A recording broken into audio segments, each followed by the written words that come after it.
Greetings, weirdlings. Welcome to another episode of Director's Commentary. Today I'm going to be looking at my short Ice Cream, and I chose to do that one now because some of the guys behind Night Vale, my favorite podcast of all time, Jeffrey Craner and Cecil Baldwin, have reviewed Ice Cream on their horror podcast.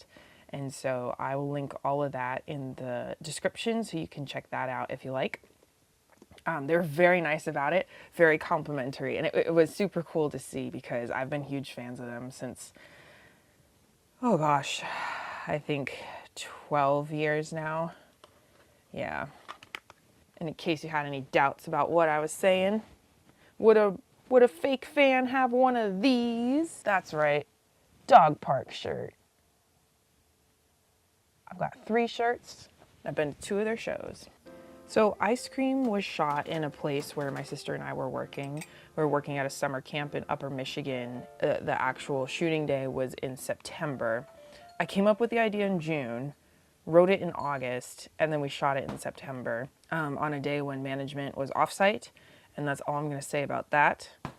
We were very careful and we cleaned up after ourselves. We were very familiar with the set as we worked there for hours and hours and hours. I decided to go with this highly stylized short. One, to try something new, but then 2, I wanted to have a world that felt weird but cohesive. So the dialogue is odd. The colors are a little bit green. I added in subtitles to make the short feel a little bit older. Anytime I see subtitles, I think of the silent film era. Those 2 things are linked in my mind, subtitles and older film. When I was directing us in this, I wanted to do this whole project with an air of being as clinical as possible. So it's like these 2 people who, they are just ice cream shop workers. There's nothing weird or mysterious about them except for their behavior. I wanted to have my characters capable of handling the situation. So the main issue of the story isn't there is a dead man in the freezer, it's what are we going to do about the dead man in the freezer. It was an interesting summer. I cut my own hair several times. I cut other people's hair too. They were really nice about it and didn't say anything mean to me after I did a horrible job. This montage I did at a separate time and separate location because I didn't want to use the stuff that camp had already bought and paid for, so I went to a grocery store, bought my own cheap ice cream and toppings to mess around with. This black background is actually a pair of pants that I have, and I wore those pants to a play audition earlier this week, and I got it. Myrtle May in Harvey. I'm very excited. This is a little broom closet, storage closet that is right next to the ice cream shop. All this set that you see, what you see is what you get.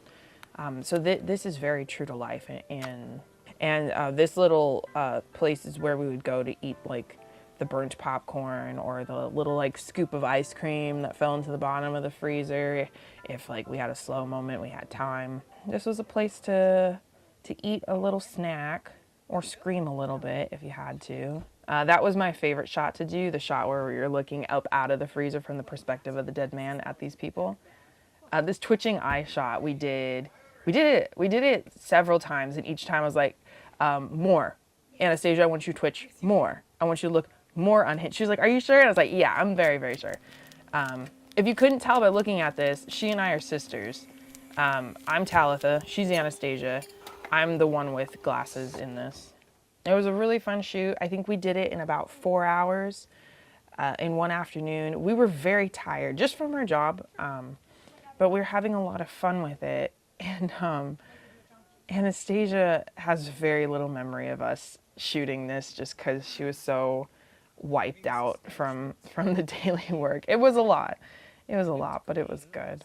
There was one night where my roommate, Gabby, and I wanted to make our new roommate, Rachel, feel welcome. This is on the shore of Lake Michigan, and so we decided, like, oh, hey, why don't we just go and take a swim? And it was nighttime, and the water wasn't great, and so we kind of waited out there. And we're like, oh, man, it's really choppy. There must be a storm somewhere. And so we went back in, and then the next morning, The choppy waves had brought in a waterlogged deer carcass onto the beach where we had been swimming, and so I'm glad that we did not stay. Thank you for watching. I hope you liked it. Please like and subscribe. I'm going to link the podcast Random Number Generator Horror Podcast number 9 in the show notes, so you can check out what Jeffrey Craner and Cecil Baldwin had to say about it. I'm a huge fan of their work, so this is really, really exciting, and I'm glad they found my short. And thank you to the person who recommended it to them. I don't know who it was. They mentioned a username. I did not recognize it. So huge thank you to them. That's really nice of you. You really made my day with that. I'm also going to link Welcome to Night Vale. If you have not listened to Welcome to Night Vale yet, what have you been doing? So I'm going to get you on that real soon. Anyway, lots of fun stuff planned for this year, for this channel. So please stay tuned, and I'll see you next time. I have no idea what that paper's for. I just pulled it out of a binder. I hope it's not important.